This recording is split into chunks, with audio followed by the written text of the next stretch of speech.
In today's video, I'm going to teach you how to add a column in Airtable. Create your first table in Airtable. If you're just getting started, it helps to know that Airtable calls columns fields.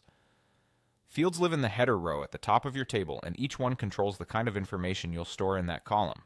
Whether you're setting up a brand new table or adding structure to an existing one, the process is quick and gives you a lot of control over how your data behaves. First, move to the far right of your current columns. If you don't immediately see the end, scroll horizontally until you reach it. In the header row, click the plus button. This is your starting point for creating a new field and deciding what it will do. Next, give your field a clear descriptive name. Think of something that tells you and your teammates exactly what belongs there, like interview date or salary.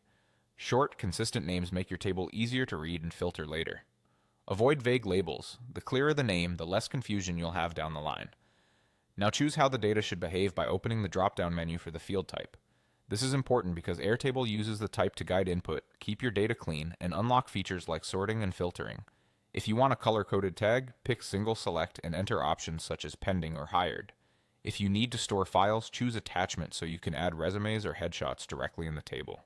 For scheduling or timelines, select date to get a proper calendar-style input that sorts and filters correctly.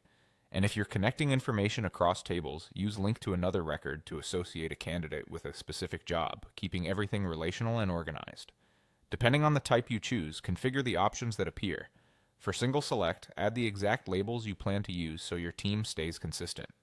For date, you can toggle include a time field if you need precise scheduling, like interviews at a specific hour. These settings help standardize your entries and make downstream reporting much easier. When everything looks right, click the blue Create Field button. Your new column appears instantly in the table and is ready for data.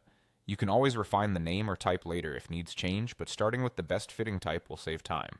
That's all it takes to add a field in Airtable and keep your table structured, searchable, and easy to use.